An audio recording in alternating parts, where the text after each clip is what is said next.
Welcome, everybody, to another episode of Head to Head Sports. I'm your host, Brian Parker, and I would say along with my host, Randall Hargrove, but I don't see Randall yet, so hopefully he is on his way and just been slightly delayed. Hope everybody had a great Thanksgiving week. Uh, hope y'all are turkeyed out and ready to start eating regular food again. You know, the question always is how long after Thanksgiving do you have to keep that damn turkey? And I say one day. After that, throw that some bitch away. And there he is right there. How's it going, Rand? You might want to ask me another question, bro. Okay, hold on. Life in general, other than the Steelers and the Carolina Tar Heels, how you doing? I'm doing great. I know better. I should have preempted it that way. Yeah. So I was just saying, hopefully everybody's over their turkey, and by now you've thrown the remnants away. You can go back to eating regular food, and nobody's going to judge you at all for doing that. So, how was your Thanksgiving? It was great, man. I didn't even, I never even get a full turkey anymore. I just do like the legs and the wings, and Hmm. I have a little thing where I pressure cook those, my own little recipe. So those always turn out great. And then there's not a whole lot left over. And if there is some left over, then hey, still good eating, a lot better eating than that dry breast and the rest of the stuff that you don't want to. Yeah. Jermaine fried one, and it was only because he had gotten one for free. So because we were going to do the same thing, we were just going to buy a bunch of wings and stuff instead of doing the entire turkey because I just hate wasting a turkey because I already know that, man, even if I end up taking a bunch home or if I fix it at home and we debone that thing and all of that kind of stuff, most of it gonna end up in the trash because after a while you just gonna get tired of tasting turkey. And I Yeah, and I know and I know the reason is because we only eat turkey normally once a year. In that form anyway, maybe like turkey slices from a deli or something that's different. You put on sandwich. But eating a turkey that way normally is only once a year. And trying to then eat it 3 days in a row, 4 days in a row is just it's almost torture. It's almost like you telling yourself, man, I thought I paid all this money for this turkey. Somebody gonna eat this damn thing. And you try to justify eat that damn thing. yeah. Sometimes it's like chewing on a bag, yo, or just trying to It, eat a it, box. It's it just is. It just gets so it's almost like you're punishing yourself. I'm like, you know what? Don't do that. I know one year me and my wife we did Cornish hens instead because they were yeah, less. because those last longer. They're more tender. Yep. The You hens are get really more good. flavor in them. Yep. Yep. Oh man, yeah. So thankfully everybody's over that. Now we're into the holiday season. So all you Mariah Carey fans, I'm sure you've been playing the "All I Want for Christmas" song now, and she's totally thawed out. All the commercials are on TV. So over the next couple of weeks, we'll start thinking about that. But I bring all that up because this is a giving season. This is the season. So we got a lot of teams that are hoping that Santa's gonna, deliver them some playoff wins instead of some charcoal in their stockings. So we have gone through 13 weeks of the NFL, and can you believe it? After tonight, we will be down to 5 weeks left. Good. Absolutely insane. Good, because I'm Yeah, I'm tortured right now. I So know. I know you're ready. We're gonna talk I'm about ready. I'm ready to get to the draft, get this crap over with. It's Well, just well, yeah. There's some things y'all gonna have to do before the draft, before you figure out the draft, figure out your quarterback and your coach, and all the other stuff that you're gonna need. And because I now they were even yesterday screaming onto the field, fire Tomlin. So Mhm. it's getting crazy, and he didn't even shy away from it. He was like, yeah, it deserved that. And hey, that's fine. You can say that, but you ain't gonna self fire yourself. So you can empathize with the fans all you want to, but you ain't gonna sit there and say I'm. Well, maybe you will. Maybe you will say I'm done. But Oh God, I wish you would. Because that's probably just things get stagnant, things get old. It doesn't always mean that um, you're not a good coach or this and that, but a lot, after a while, when a voice has been around, when I think about coaches that have been in one place for so long, I think about like Greg Popovich, all those years in San Antonio. And it's like, man, how do the players still keep hearing that same stuff year after year after year? And it doesn't get old when you think about how Duncan and Parker and Ginobili and all those guys stuck around and heard that stuff year after year to continue to be inspired after hearing that from that same voice that just doesn't change. Um, Change is good, and I know a lot of times people don't want to change for the sake of changing, but at a certain point, change is always, well, not always, but change can a lot of times be that uh, spark that you need. You see it a lot of times when people go from one quarterback to another. A new quarterback comes in and instantly gives that spark because there was a change. Or coach gets fired in the middle of the season. The interim coach steps up and they go all out for that coach. Um, so we've seen where change has a positive impact on teams. And a lot of teams that are in the bottom half out of playoff contention, whether they've been mathematically eliminated or not, are going to have to start thinking now about changes. Do I let the coach finish the season? Do we go ahead and let them go so that um, other candidates that may be on losing teams go ahead and we can start the interview process and things like that? All of those things are going to start to come into play for a lot of teams that this season, whether was forecasted to be a disappointment or just ended up being a disappointment, are going to have a whole lot of things to think about.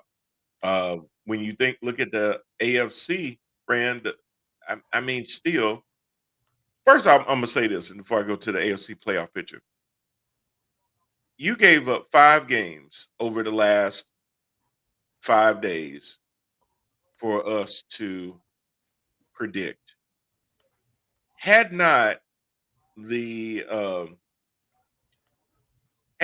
Commanders not converted on a 2-point conversion last night, I would have been god dang 0 for 5. It's crazy. The league is Man, insane. and I mean, I wasn't going out on no limb. I wasn't sitting there trying to go against the grain. I was just going chalk. I went chalk and went 1-4, almost 0-5 because I went Yeah, chalk.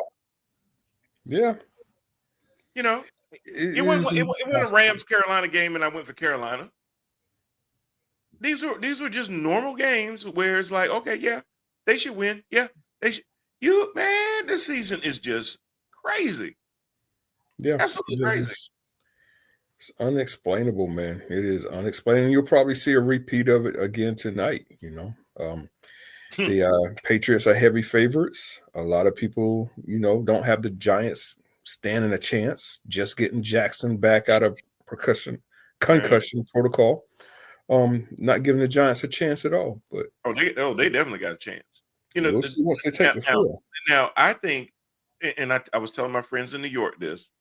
So the Giants remind me of the Lions a couple of years ago, right before the Lions turned that corner into winning. It had to be the first year or two that Dan Quinn was there, and you kept seeing them start to become competitive, but they would find a way to shoot themselves in the foot and still lose.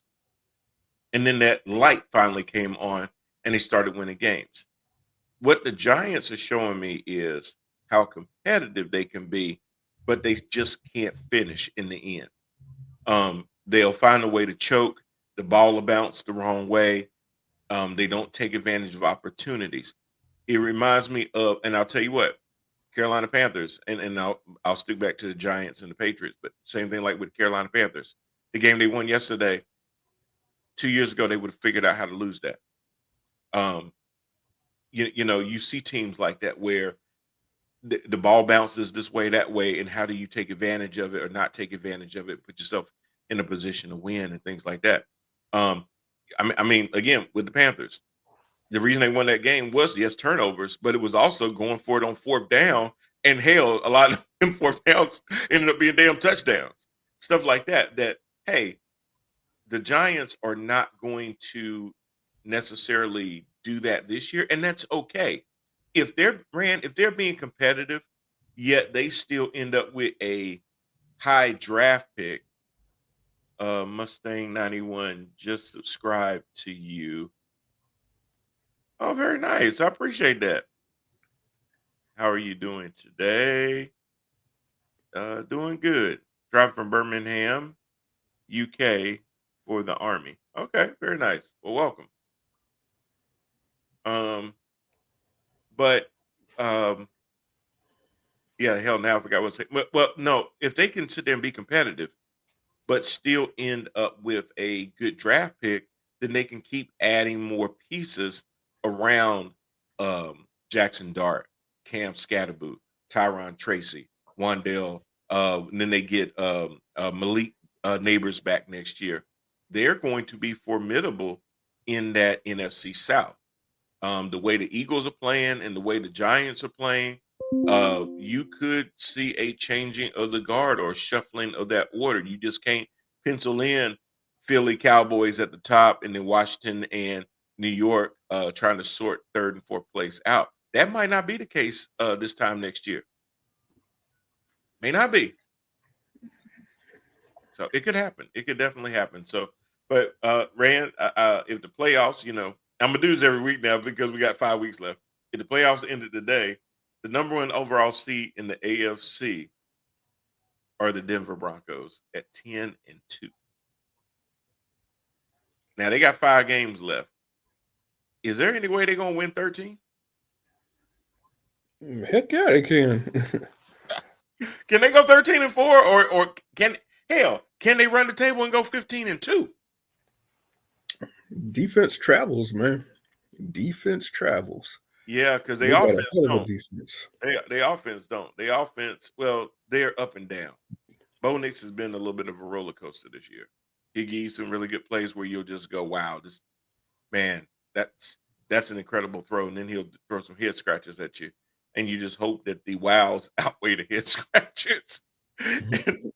Because a lot of times they've won more games this year by single digits or at the end of a game, where again, how I said earlier about the ball bouncing a certain way.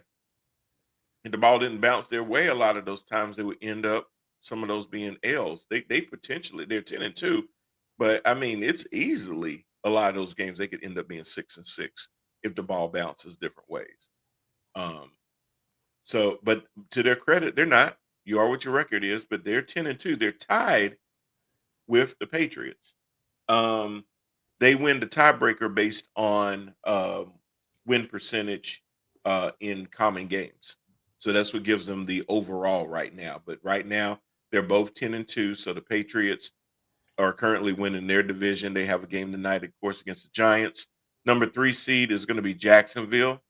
They're at 8-4, and right now they would win their tiebreaker over Indianapolis, who also has an 8-4 record, but is currently occupying one of the wild card spots. The Ravens are currently leading in the AFC North at 6-6.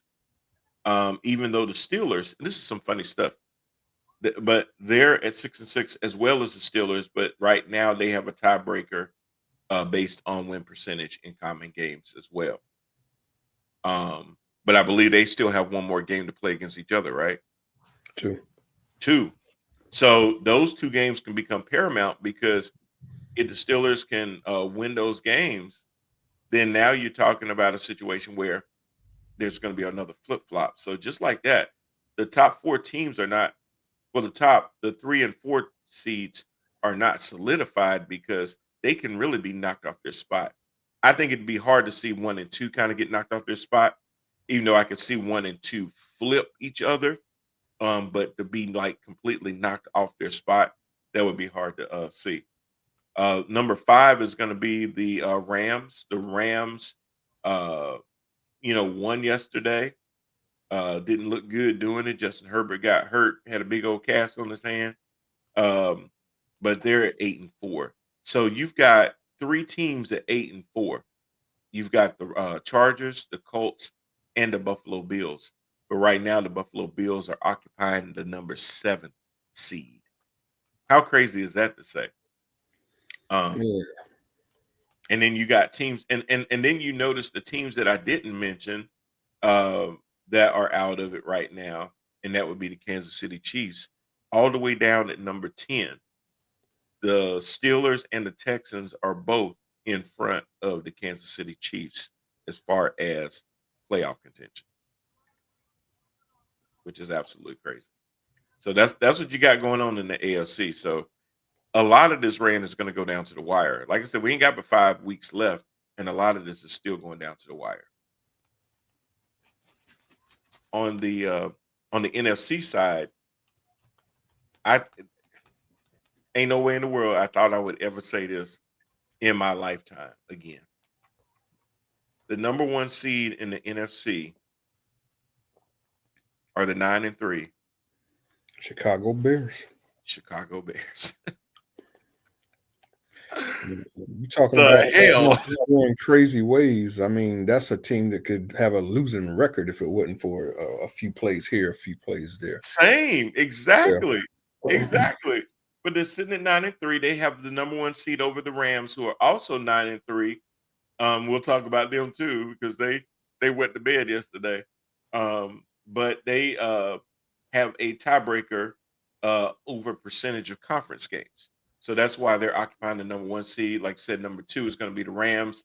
Number 3 at 8-4, the Philadelphia Eagles, who 3 weeks ago I said would probably outright win their division, but the Cowboys are only 2 games back now. That's a lot to overcome. The Eagles would have to keep winning, or at least win uh, 3 of the next 5 games to really, really make it hard for the Cowboys to win. Because if the Eagles get up to 11 wins, the Cowboys would basically have to win out. Um, Actually, they couldn't even do that. Yeah, they couldn't win. Even if they went out, they wouldn't win enough because they've already played 11, 12 games. They've already played 12 games. So, yeah, the only way they could get to 11 is they'd have to win the last 5. And that's not going to happen. There ain't no way in the world they're going to go 5-0. I don't see that. So the magic number for the Eagles to keep the division is they got to win 3 or 5. And that's not necessarily going to be an easy thing either, the way they've been playing.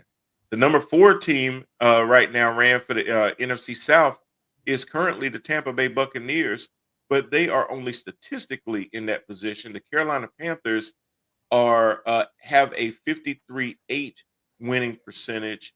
The Buccaneers have a 5.83 winning percentage.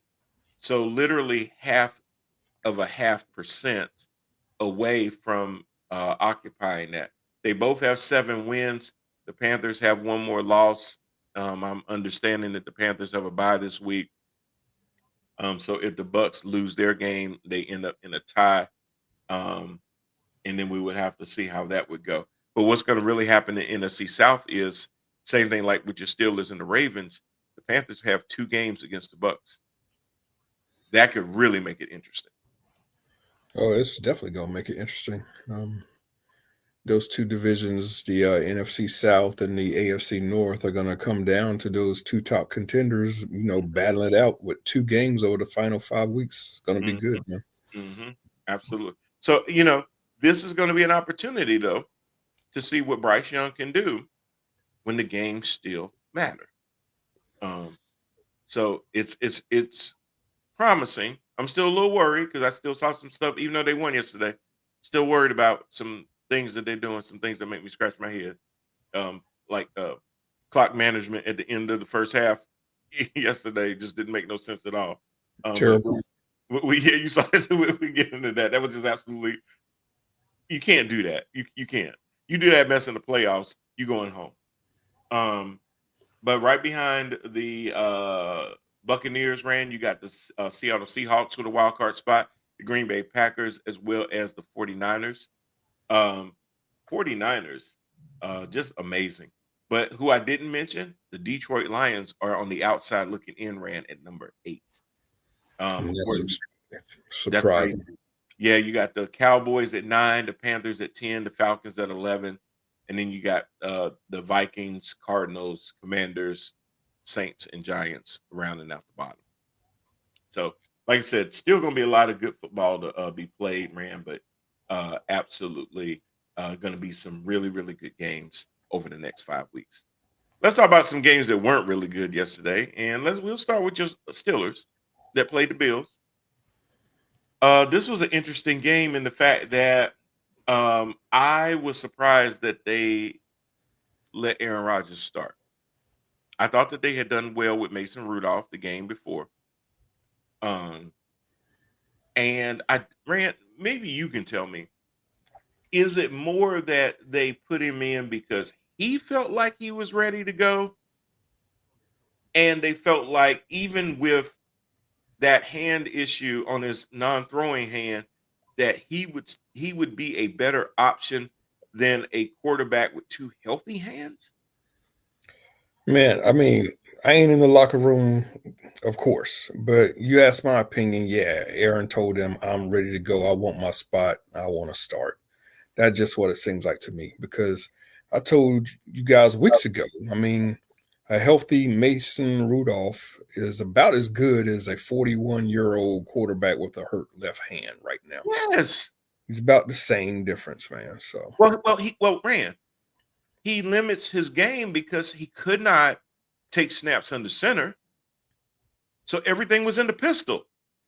yeah, everything was in the pistol. And then, I'm just seeing a lot of the same old stuff that I never saw him really do before, like indecision, too much time before getting rid of the ball. And that's how he got hurt that final play when Bosa jacked him up and made his nose bleed. He's Hmm. trying to dance around and look for somebody to get open. Dude, you only have 3 seconds tops in that pocket. I mean, you are not the quarterback that's going to be evading defenders But anymore. you know what? When he did that, I said, "Oh my God, he trying to turn back the clock." Because I Yeah, remember he used to do that in Green Bay, where he would he do all of used that to. running around and evasion and all that kind of stuff. Man, that is old. You can't do that no more. Nope, he got completely jacked up, man. I know that junk hurt He because got good. it hurt his wrist and his nose. Because if you look at the replay, he landed his pretty much his nose hit that cast of his. Hmm. So I know that hurt. Yeah, But that's why I got cut. Well, yeah, but see that was my concern all along. That okay, yeah, you got a cast on it and everything, but you know that if you get knocked to the ground, naturally you're gonna try to brace your fall. Well, you ain't gonna brace your fall with your throwing hand, I hope, because then you can mess up your throwing hand. But you can't brace your fall with the other hand because it's wrapped up. So how you gonna brace your fall? yeah. That And I'm that, looking that, at that this. makes no sense to me. I'm looking at the ESPN ticker right now, and he stated that he is going to start Week 14 versus the Ravens. Um, Being a Pittsburgh fan right now is just hella frustrating because you're literally watching your team fall apart and your quarterback right before your eyes. Hmm. We are in a spot where it is do or die. Um, Literally, Tomlin is on a seat that's hotter than he has ever had it in his whole career. You got the whole Pittsburgh fan base pretty much calling for his head. Booed at halftime. Yep. Straight up Tomlin, fire Tomlin chants at the end of the game. Mm. I've never heard That, stuff like that, that in that Pittsburgh. you could hear it on the broadcast. Oh yeah, very It audible. it was that loud. It was coming. It was getting picked up on the mics. Yes. Buffalo fans just it was that stadium about the fourth quarter before the game was over. I'd say maybe midway through the fourth Hmm. was all Buffalo fans. All Buffalo fans. This is what it's become in Pittsburgh. The standard ain't the standard no more, dude. The standard ain't the standard no more. Hey, I'm And I'm, I'm I'm I'm gonna tell you a standard that ain't the standard. Pittsburgh ran for 58 yards. It's not Pittsburgh ball. The Bills ran for 249.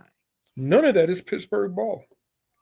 That's And once again, I know Pittsburgh, I mean, Buffalo got 26 points, yes.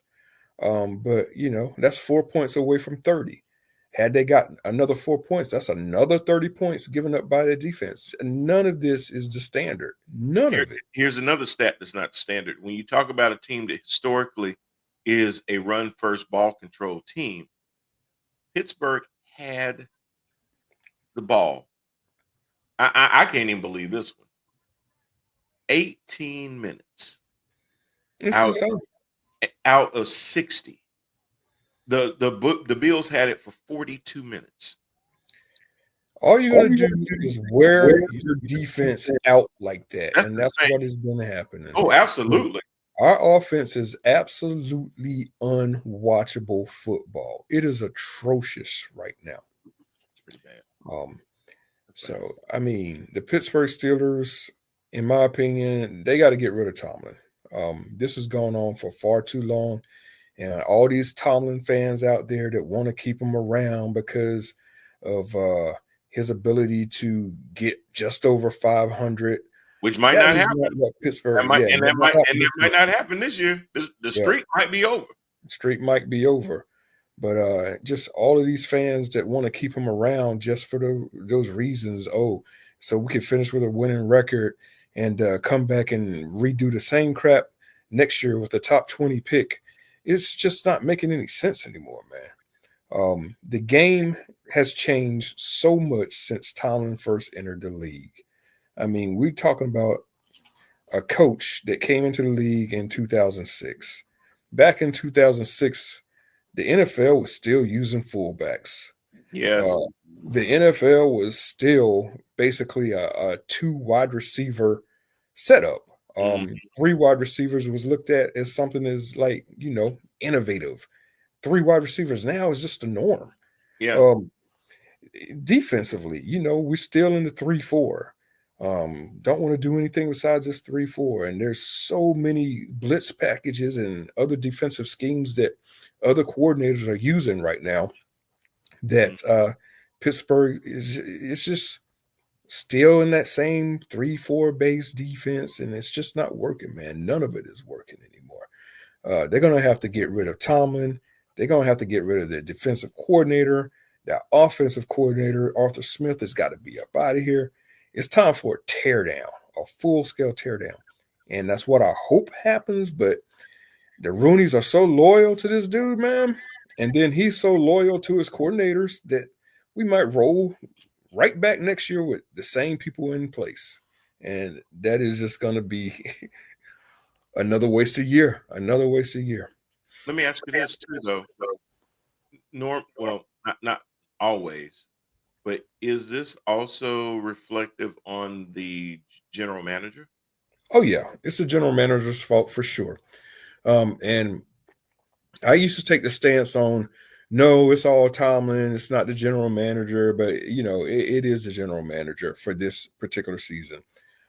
He took Caleb Johnson as a running back with the number 2 pick in the draft. If I'm not mistaken, a quarterback named Shedeur Sanders was still on the board with their number 2 pick. This number 2 running back has not even amassed 100 yards all season long. Because this is your number 2 pick. Because what if in the 11th hour, when Aaron Rodgers decided he was coming, had he said, you know what? I sat in the dark room, and then and the dark room looked back at me and told me, pass. That would have screwed that team royally to put all the eggs in the Aaron Rodgers basket, a 41-year-old quarterback that will be 42 tomorrow, if I'm not mistaken. Like, you had no contingency plan other than to say, well, if he doesn't come, then we'll just use Rudolph. And okay, but you had no contingency plan. You knew you were losing George Pickens. You knew you were bringing in DK Metcalf, but you did not address a number 2. No, and that is another mistake. They did not They did not select the proper running back. There were so many other running backs that I had on my list, and when they finally chose this Caleb Johnson dude out of Iowa, I was like, wait, what? Who? I had to go do some research on him. I mean, And even when I did my research on him, I was like, this dude, I just don't know about him. He doesn't run hard. He seems light in the ass. And all of those things are coming to fruition. I mean, he's been a total waste for this year. Um, got demoted from kickoff duties because of the second game in the league. He missed a kickoff, and instead of running back into the end zone to get it, he's just walking off the field like it's going to be a dead ball. mm, What the hell are you doing? mm, So mm, mm, mm. that's a general manager mistake, though. Mhm. I ain't got nothing to do with that. It's the general management's fault for not getting a second wide receiver in here, and you had months and months Right. upon months to do so. That's right. That's a general management error. So I can't put it all on Tomlin. The GM's got something to do with it as well. So would you if Tomlin's getting swept out the door along with his coaching staff on the offense and defensive side, would you just make a wholesale thing and say, hey, let's bring in a new GM that's going to bring in a coach that will work together to rebuild this roster? And are Steelers fans going to have an appetite for knowing that a lot of this is going to have to be torn down to the studs because uh, uh, Fitzpatrick is already gone. Watt is, yes, he's on the tear, but he's on the tail end of his career. Um, uh, what's his name still out there too? But he's on the tail end of his career too. So how much more do they have? Uh, and I mean, you're gonna really have to start bringing in young guys to start, doing a lot of this stuff. And will the Steelers fan have an appetite for potentially being uncompetitive for the foreseeable future?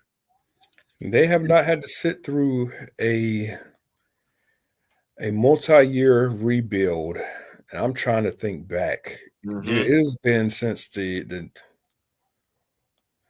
late 90s. I think they missed the playoffs 3 consecutive years.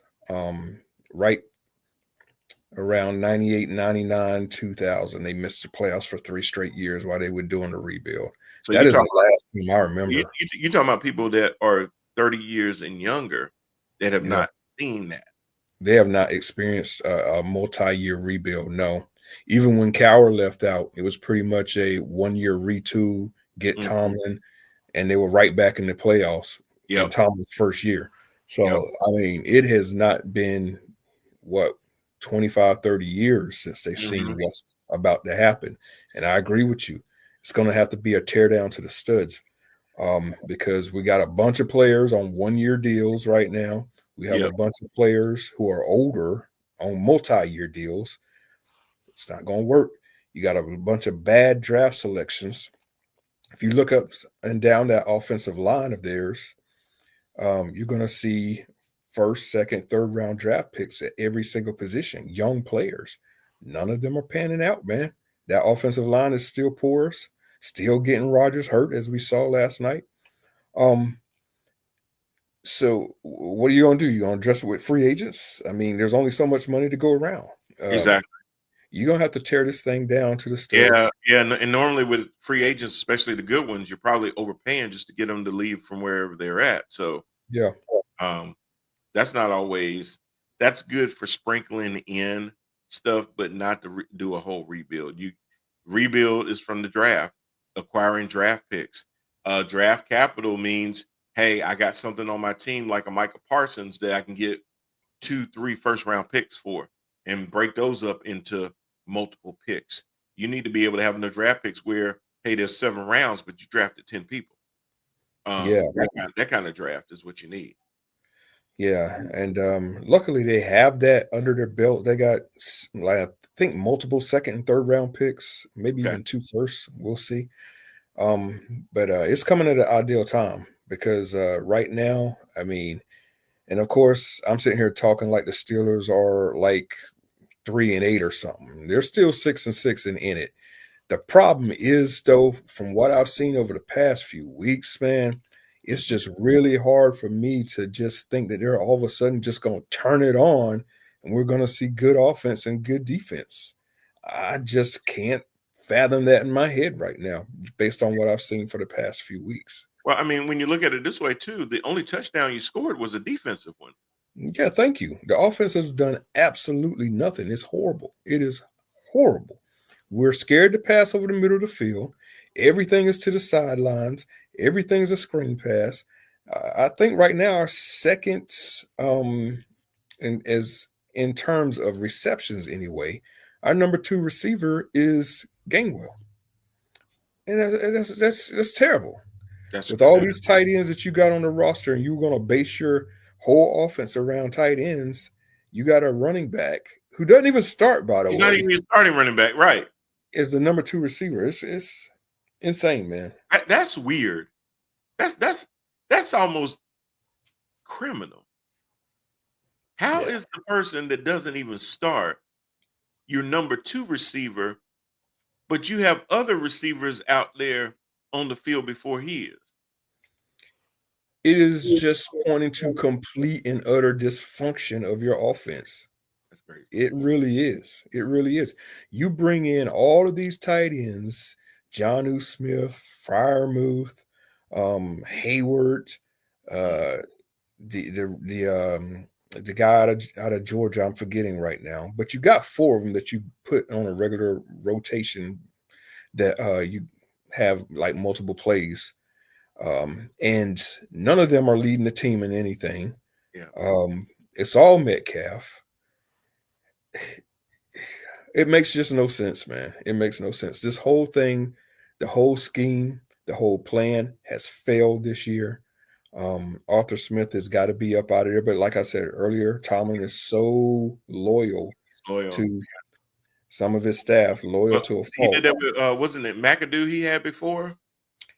Um, Who was his coordinator before? What maybe with McAdoo? It was somebody like that. And he just would not let him go, and he finally did. But it looked like it was just okay, kind of. Than him actually just accepting the fact and saying, "No, he's got to go. It is him." right. Because we spent several years trying to get rid of that guy whose name I'm also forgetting. It's on the tip of my tongue, but hell, man, I would welcome him back with a red carpet compared to what we have right now, because it is terrible. Arthur Smith Party or something. got to go. I'll look it up and let you know. Yeah, because it's messing with me. But yeah, so we'll see what the Steelers do. You're right; they're 6-6, and the crazy part is with the way that the AFC North is going, they could turn right back around and win the damn division, but that would be adding to the problem. It's like you don't want to root against your team, but when you know that really the best thing for them is probably to miss the playoffs so that changes can be forced. Because if you just simply make the playoffs, that may be enough for the Roonies to go, well, how am I going to fire a coach that went to the playoffs? Easily. Detroit, was it Detroit? Yeah, fired Caldwell, and he kept doing was taking them to the playoffs, and they said that ain't enough. And I thought that was crazy. I've seen Tony Dungy get fired for winning. It happens. I've seen Lovie Smith get fired for winning. Now Hell, Dallas did it last year to Mike McCarthy, man. Mike McCarthy, yeah. So it can happen, Jason Garrett kept going 8-8. They got his ass up out of there. So coaches can lose. I mean, and can't get fired even when the team has what is considered a certain level of success, but it's just not enough because it doesn't get them over the hump. Their former coordinator was Matt Canada, by the way. Canada, that's it. Yeah. But it just, a lot of people just want to keep Tomlin because they say, oh, well, if we release Tomlin, he's going to be hired by the next team in 5 minutes. Well, good. Let them take him. I don't care. And you know what? He might take that team to a conference championship game. Yeah. But here's the one thing that they should know. He was never going to do that again with you. Never going to do that again with you. And, when a lot of people are, oh, who's going to find out there? Who's going to be out there? Who's going to be out there? Well, the thing with that is when Cowher left out, Nobody knew who Mike Tomlin was. That Right. man was not supposed to get that job. But they did their due diligence and they found him. So do your due diligence and find somebody else. Do you think Find a Ben Johnson, but you you, got do to be you courageous enough to pull that plug in order to do it. do you think some Steelers fans just want to be able to hang their hat on the fact of how few coaches the organization has had over the last 40 years? Some of them want to do that, yeah. And I'm gonna just call a spade a spade. A lot of brothers want to keep Tomlin simply because he's a freaking brother. I don't care. I want to win, man. Right. Yeah, now that's crazy. Look, if the brother is winning, That's a different story. that's a different story. Yeah, Yeah. hey, that wasn't the reason that I wanted to keep Steve Wilkes in Carolina. Nah. Hey, that was a nice story, but it was because they were actually playing better under him, and they happened to Getting fire his job done. to move on from the brother. And the brother was the one that was putting them in positions to win games. So, Right. but no, I would never sit there and say, "Hey, forget the winning. We need a brother." No, no, no, no, no, no, no, no, Nah, man. no, no, no, Nah. no. We don't need that. I mean, I don't even want it to have to be an either or. If it can be a and in comma, I'm just as happy with that. Hey, he's a brother, and they're winning. There you Yeah. go. Works for me. All right. Well, we got into that. Now, if you give me a right personal privilege, I'm gonna tear into these damn Philadelphia Eagles that don't know how to fucking fly. Yeah, I don't know what's wrong with them. All of a sudden, I they do. just grounded. Oh, I do. Same stuff as always.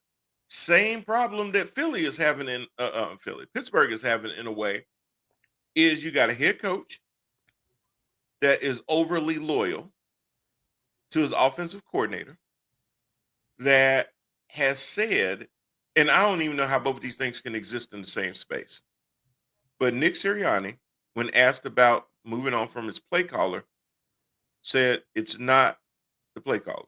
I'm not moving on from the play caller, but everything is open to being reviewed. Well, you just closed out one thing that should be open to being reviewed. It's your play caller. Um, there's no way you can be up 21-0 against the Cow Bitches, and then all of a sudden you don't score again, and then they outscore you 24-0 to win the game. That can never ever happen, man. Yes. Is AJ Brown being involved in the offense more? Yeah, he is.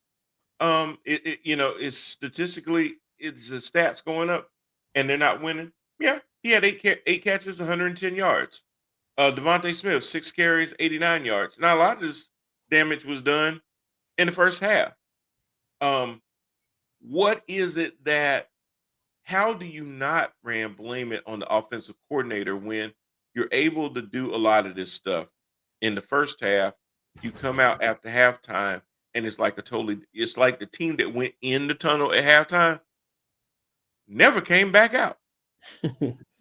I mean, I don't know if it was my West Charlotte Lions who went to Huff and laid an egg this weekend. I mean, Friday came out instead. A team that my West Charlotte Lions that could have won that game to go to the state championships for the second year in a row forgot how to play football. Much like my Philadelphia Eagles, that when they went to a tunnel, they never came back out. It's the play calling, it's the predictability, Rand. It's the lack of imagination.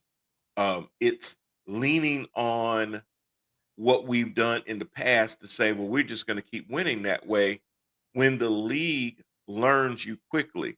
Whatever you did last year, sometimes last week, to win a game, they've already figured out how to negate that. You may have been a running team last year and that got you to the Super Bowl behind Saquon's 2,000 yards. If you are going to the Super Bowl this year, it ain't going to be because Saquon is running 150 yards a game. That is not going to be the reason. The only reason that you make it to the Super Bowl, which is why they won't, is Jalen Hurts is going to have to now. The thing that the Eagles were able to say before is, well, we don't need Jalen to sit there and be like Justin Herbert or be like this quarterback or that quarterback, Patrick Mahomes and Josh Allen and Lamar Jackson, and you just name them, uh, all that stuff. We just need him to be able to keep chains moving, and do the things that he does because you were leaning so heavily on the run that teams have now taken that part away from you, and they're daring you to come up with plays where your quarterback is going to have to be that force multiplier to get the ball into the hands of his skilled players. Devontae Smith, Dallas Goddard, AJ Brown. Uh, he's got to be able to do that on a regular basis. It can't be first down run, second down run. Now it's third and long because somebody done jumped, and now it's 3rd and 15, and now you need Jalen Hurts to get you a nice chunk play. And either depending on either AJ Brown to come down with a 50-50 ball or get a DPI that gives you an automatic first down. You got to be able to say, okay, first down, if we're going to run it, fine. We got 2 yards. Hey, how can we make this second down turn either into a first down or to a third and manageable? These third and longs are killing them, absolutely killing them, because the coordinator is still trying. And I get it. You don't want to get away from the run, but sometimes you're going to have to use the pass to set up the run instead of the other way around. And the coordinator has not figured that out. So I don't know how it can't be the coordinator. And I think at some point, I think Nick Sirianni fully believes that now that he has a Super Bowl, that he got a little bit more leash to be able to, throw around and say, well, we're going to do it this way and we're going to do it that way. And I honestly think they need to go to him and say, hey, it's either him or you. Which one is it? Feeling himself. Yeah, he's feeling himself. But they need to get to a point where they're saying, okay, it's him or you. Now, I will say they have 14 penalties for 96 yards.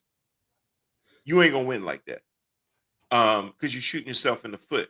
When you having that many penalties, it only makes the impact of your play calling higher because you have to overcome yourself shooting yourself in the foot, pre-snap penalties, things like that, where now you're putting your team in dire straits to be able to get first downs instead of punting all the damn time.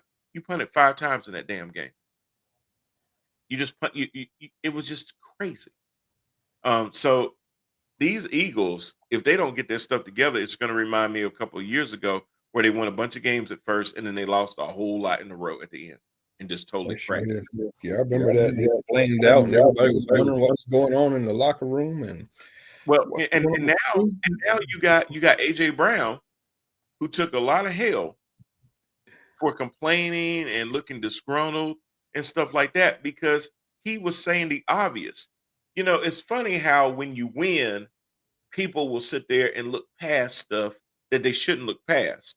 But then when you start losing, now they act like, damn, where'd that come from? It's been there the whole time. Yeah, he was saying it weeks ago. Yep, saying it weeks ago. So all he was doing was he was saying, look, we're winning now, but like he said, we can't keep depending on us to keep finding ways to win at the end. We need to be more assertive. When you're up 21-0, you need to finish that game with 50 damn points. You don't take your foot off the gas.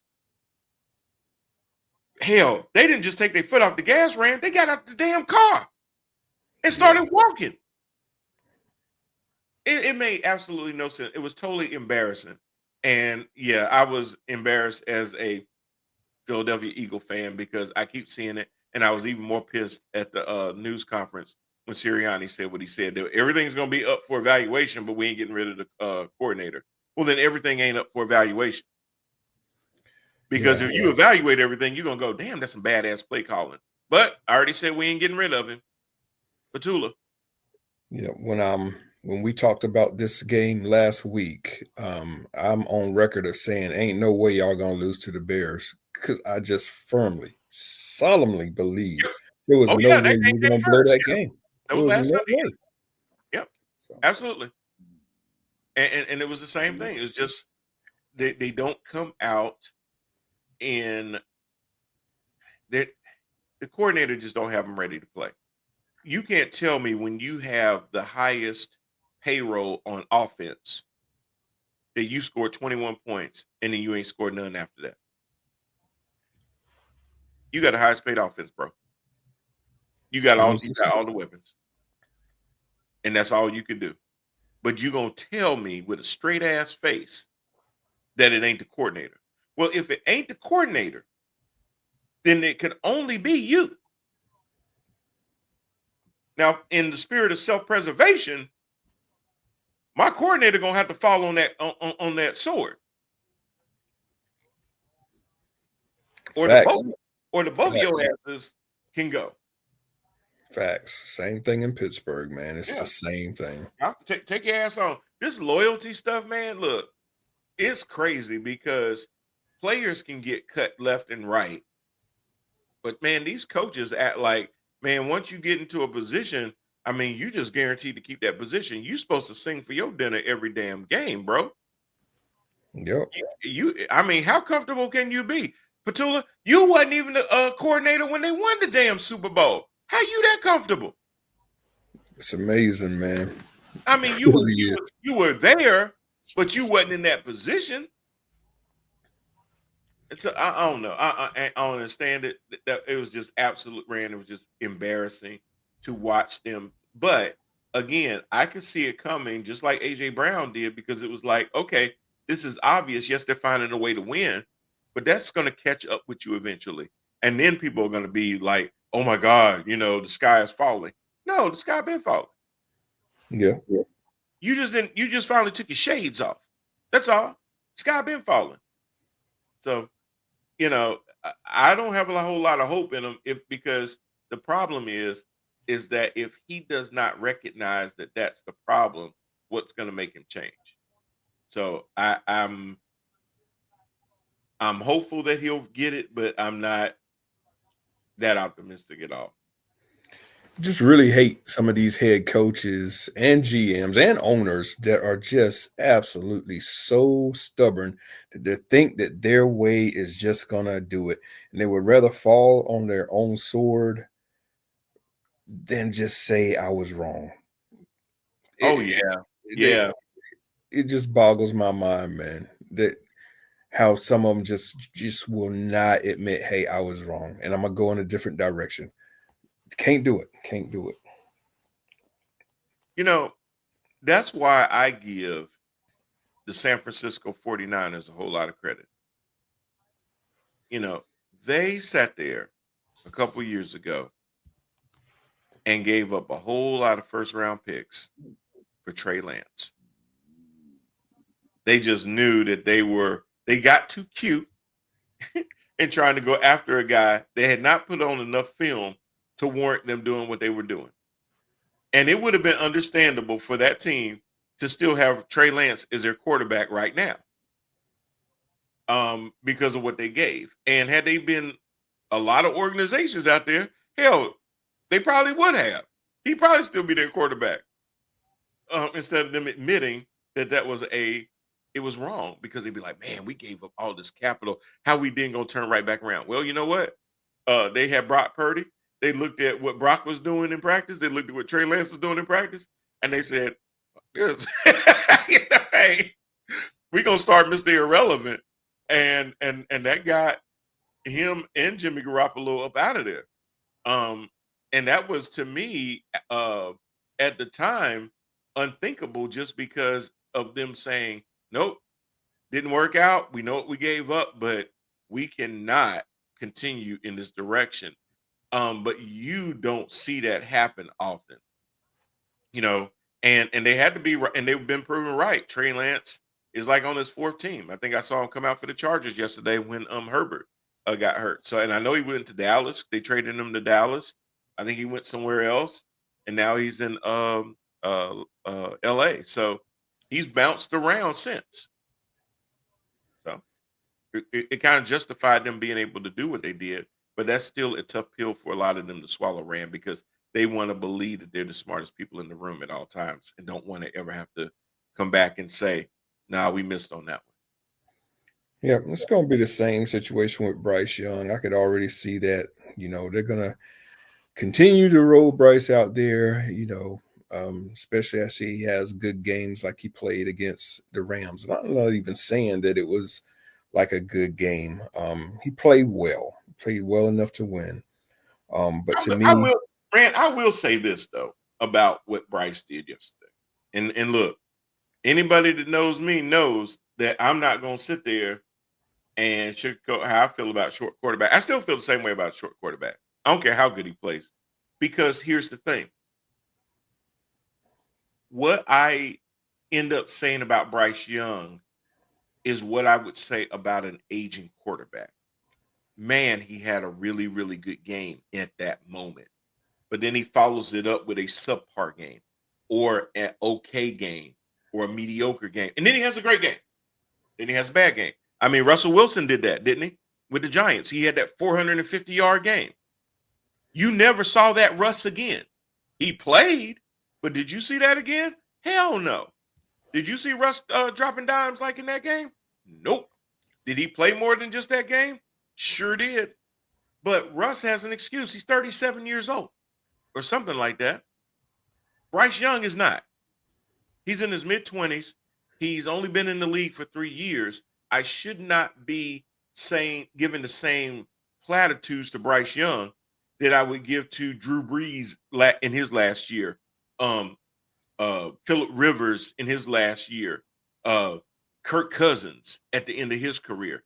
I shouldn't be putting Bryce Young in that same level when you made him the number 1 pick 3 years ago. It shouldn't happen. So is he going to have some good games? Yeah. Hell, Davis Mills had some good games. right. What the hell that mean? So And that to me, it's not even about like having any good games or no. because he yesterday he was efficient. He was 15 out of 20, passed just over 200 yards. Yep. And people are raving about that, and I'm like, why are Really. you raving about average? Um, Yes. and The I bar don't is want to low. be the one to like just bash Bryce because he played good enough to win yesterday, and in the clutch he made some very good throws. The throw to win the game was very good. Mm-hmm. But you cannot take that into the playoffs. Yeah. 200 yards a game passing, you're not going to survive in the playoffs, and you're not even going to survive seasons to get into the playoff with that kind of efficiency. Um, I agree.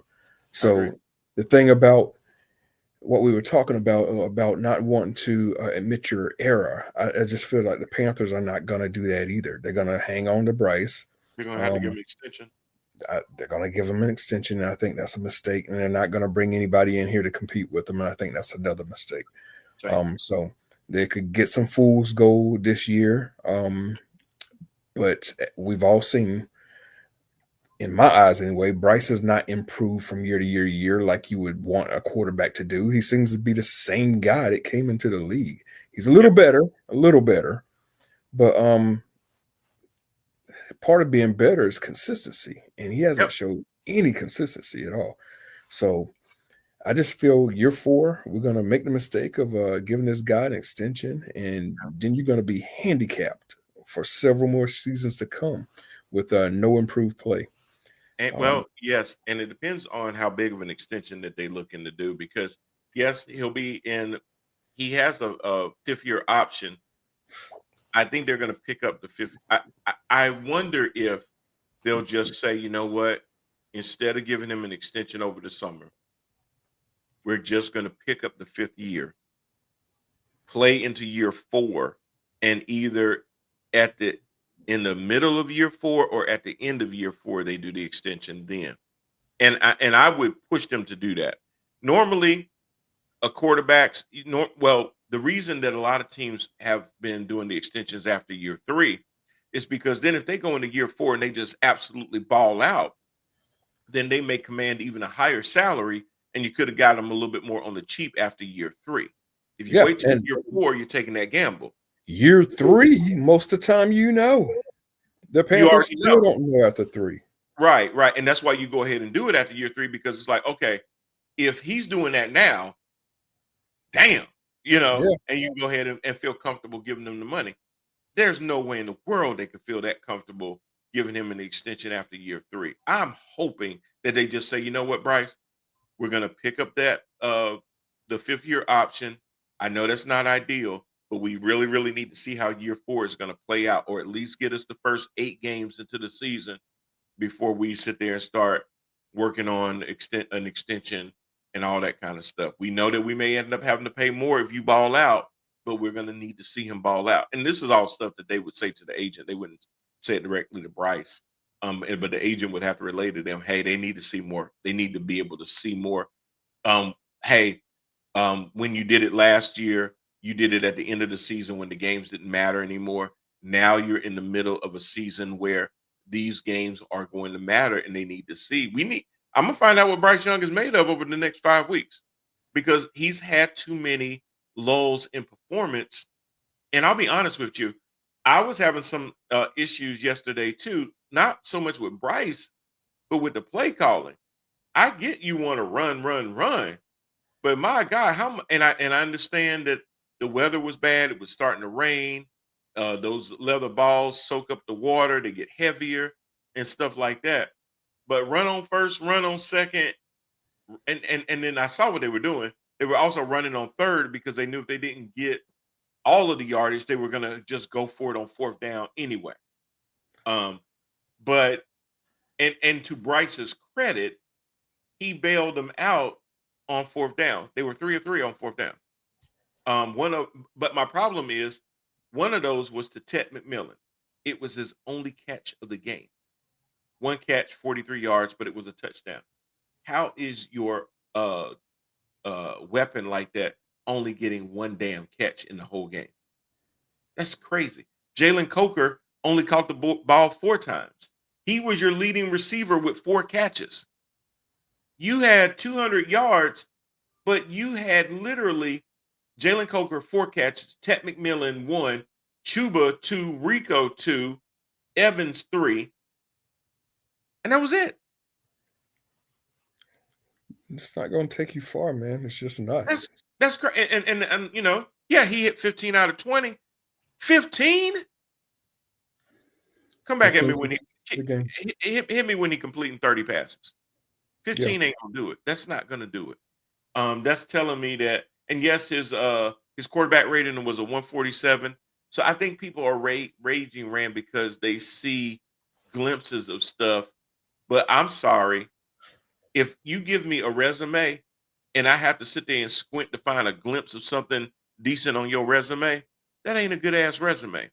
I need to be able to see, bang, man, you went from this job, then you went to that job, and then that job, and that job. And it's like, damn, that's a hell of a resume. Yes. I need to see it all over the paper. I don't need to be sitting there trying to look all through it just to, that looked like that could have been a good one. Yeah, you were standing 2 years ago, and then you fell off, and then you looked real good last year, and then you fell off again. And here goes two I good see here games in a you were row. the CEO of Microsoft, and then you were a janitor. Yeah. And you became this. Oh, now you work at Chick-fil-A. Yeah. You can't have that on over because what people gonna say? What happened? Yeah, what happened? What happened with that? So, and I, that's what I need to see out of Bryce. I need to see the consistency too. I need to see where the offensive coordinators are putting the ball in his hands to be able to make better decisions on 1st and 2nd down, so that you don't get into these 3 and longs and have to keep going for it on 4th down. Had they not converted their 4th downs, they would have lost the game. Yeah. Regardless of the fact that Stafford threw the ball away twice, regardless of some miscues and things like that, the ball bounced their way. They came out with the win. My man Brad, I know, I had to reach out to him, make sure he was all right. But I told him, I said, look, I'm glad for my Panthers. Hell, Rand, I even won $434 yesterday on betting on the Panthers. So, hey, it was a good day for me in a way. But like I told Brad, hey, it doesn't do anything to take away what I feel about the Rams. I told him at the cookout this past year in New York, hey, I got your Rams against my Eagles. I think before we even did the first show, and I told you that I got the Rams and the Eagles in the NFC Championship game. Now, I feel like I'm only going to be half right. I think the Rams will be in the NFC Championship game. but it'll probably be against the 49ers. Yeah, I definitely got the Rams in the NFC Championship. I've had them this whole time. Hmm. And even though they lost to Carolina yesterday, I think just a blip in the radar. They'll be back. They will Yeah, definitely. and like I told him, hey, lose now and learn from it, because if you do that in January, you go home. So Yeah, there's nothing wrong with losing early and your team, because the NFL and the playoffs ran, this, it's always about getting hot at the right minute. And sometimes you get hot at the right minute after learning from a loss or a humbling loss to say, you know what? Because I heard McVay, and I take him for his word that they didn't overlook the Panthers. I think the Panthers just sat there and things kind of went right for them. yeah. Things went their way. You got a pick six that helped you out. Had you not gotten that pick six, then you still would have been losing that game. Have you failed on just one of those fourth down conversions, you probably lose that game. So Yeah, things just roll right for them. Even that last fourth down in two situation where it was a touchdown. bro. Um, yeah, uh, they fell on that, they probably lose the game. So Yeah.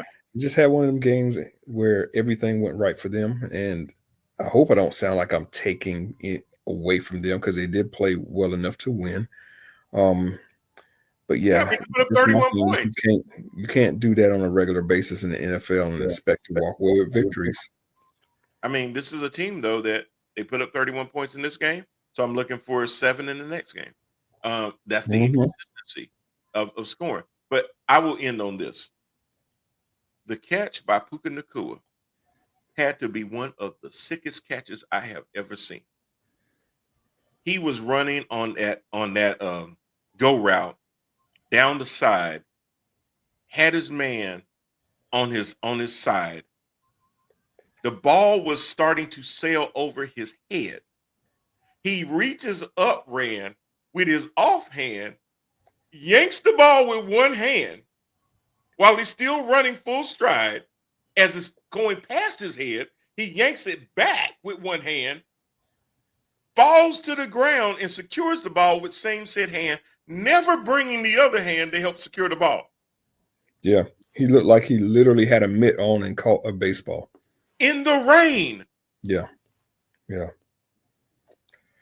Puka's a sick boy, man. No doubt Man, about it. Because the coverage on that particular play was outstanding. That DB perfect, was right in his hip perfect pocket, right coverage. where he should have been. Um, Absolutely. that pass, not the pass, but that catch was just spectacular. That's sick. That's sick. I looked at that. I kept going back. I said, "Oh my God, Yeah. that's just insane." It That's blew the announcer's mind when he made the call. I thought, he was just I'm like, okay. At some point, when as he's going to the ground, because is it a catch? Is it not a catch? Did it move? Did it start to move as he hit the ground? All that kind of stuff goes into it. Nope. nah, One hand, catch. bring it in. I'm like, the focus that it would take to do that. That's just insane.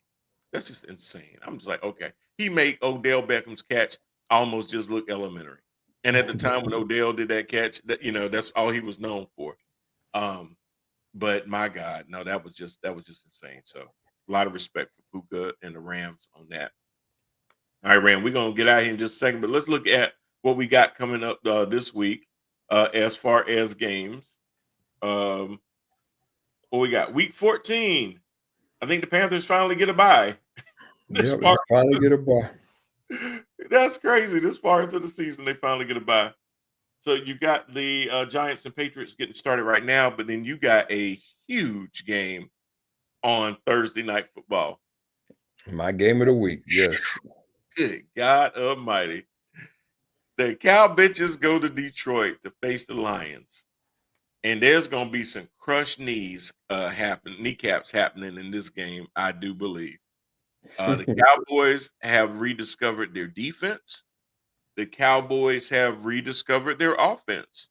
CeeDee Lamb figured out how to catch balls and not drop them. George Pickens has just been that dude, which I knew he needed to be, Ram, because he was coming into a contract year. If he needed to either play to show Jerry that he was going to have to come off some money, or he needed to play well enough to be able to show Dan Morgan and Dave Canales that he can come on over to Carolina anytime, or whoever, any of the other 30, 31 teams out there. Pittsburgh. But oh God, come back. Hey, George, we've seen a lot of growth in you. Come on back. We got DK on the other side, and let's just do this. We got rid of Tomlin. We know he was the problem. It wasn't you.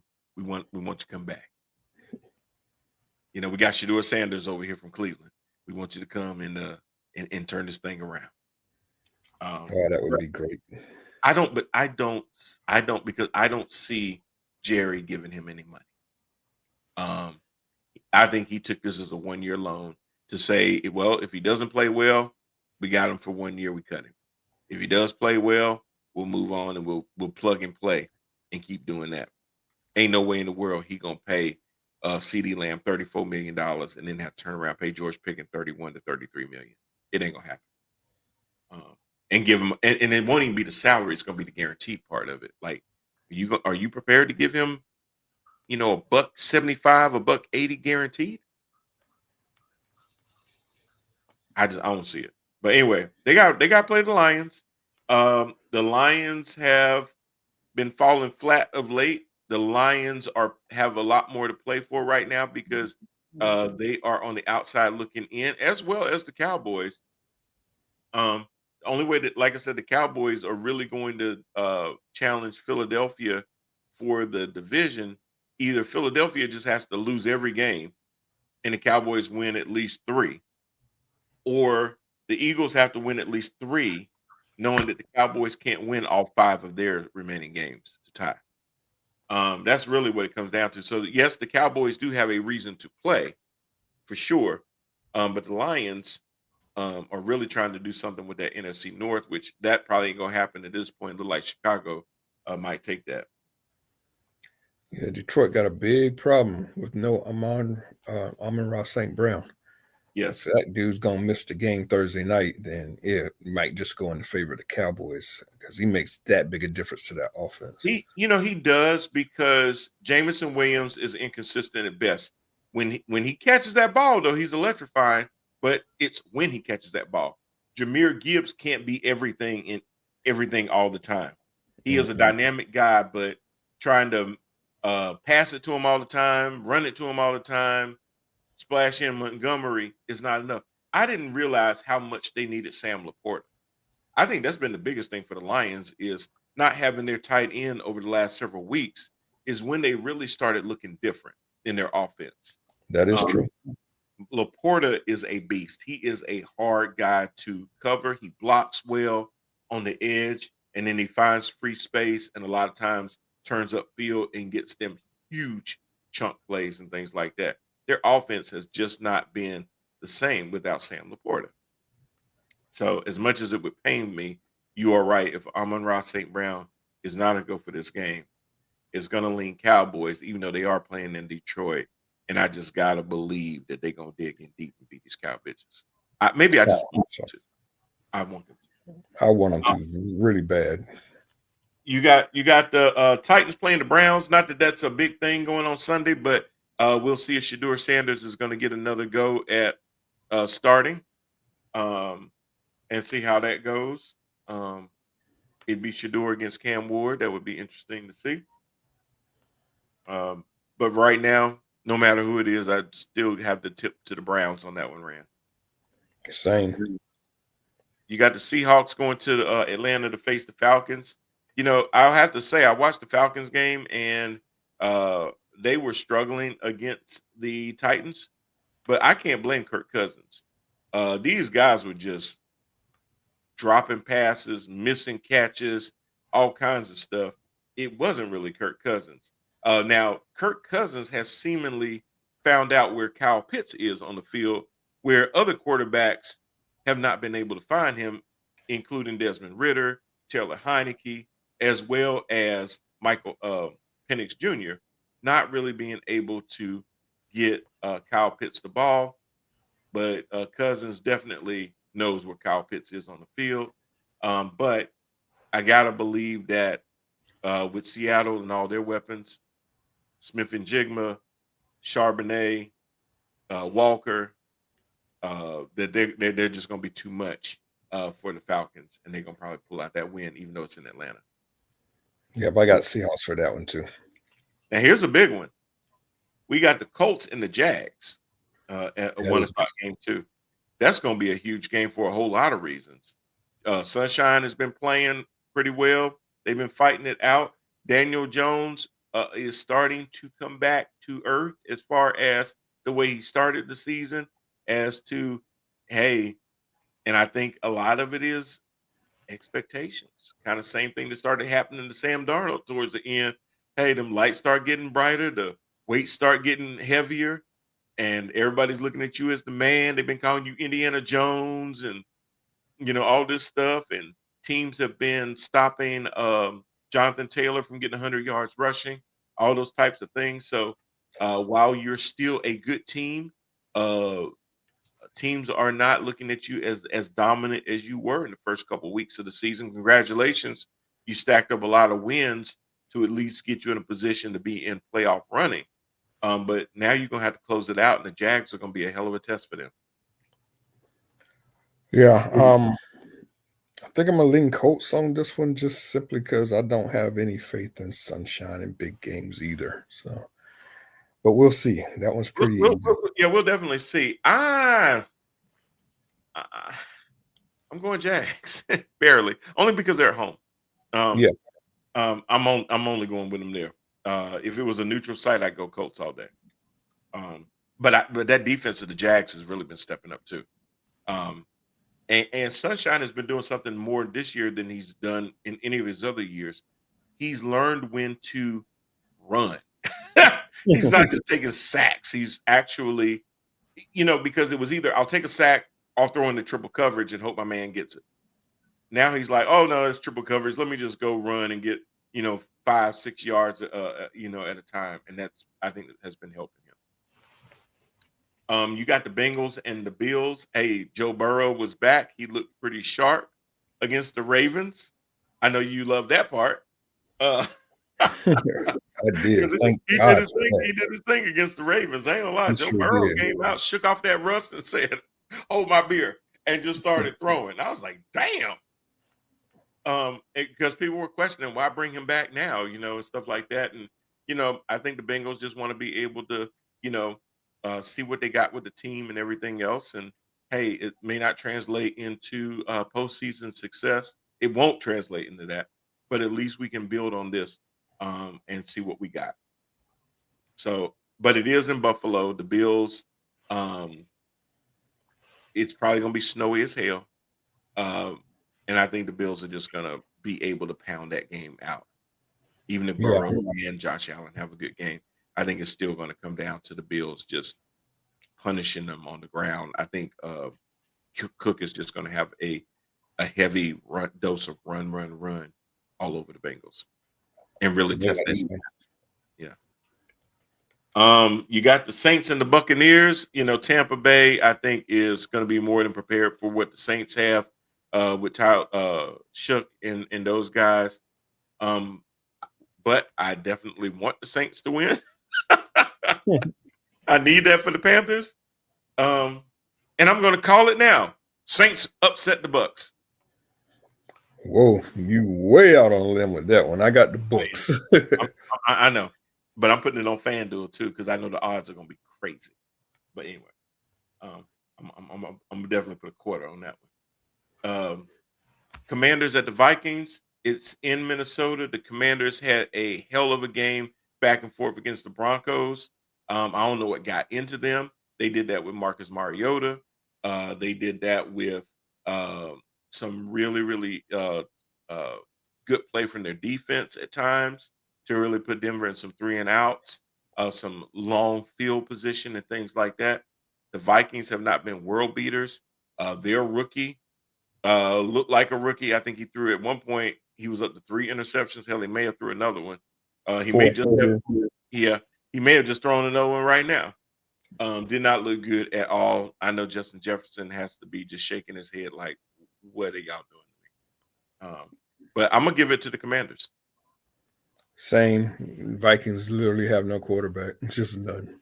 Yeah, and if you don't have no quarterback, I don't care about your skill positions. You can't keep handing it off to Jordan Addison and them boys all the time. I mean, you're gonna have to push the ball down the field at some point, and I hadn't seen any evidence of that.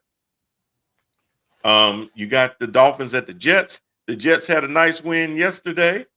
Um, the Dolphins, man, they up and down too. Game is going to be in New York. I'm just going to go ahead and give it to the home team. Jets win. Same. Got the Jets on this one. I don't think Miami's tough enough. I really don't. Me either. And as it get colder and colder, and it's in New York, I don't think so. MetLife Stadium is not that kind of place. It's not indoors, so it's gonna be hard. I got to run, man. Somebody's outside at my door. Okay. But, I'll get back with you guys next week. Give me a quick call. Steelers, Ravens. Ravens. There's nothing that can convince me from what I've seen over the past 3 weeks that the Steelers could go into Baltimore and win this game. Lamar would have to implode, and Henry would have to fumble at least once. Exactly. Or if it's snowing. Snowing's going to even the playing field. So agreed. We'll see. Agreed. All right, man. Well, we'll see you next week. All right, brother.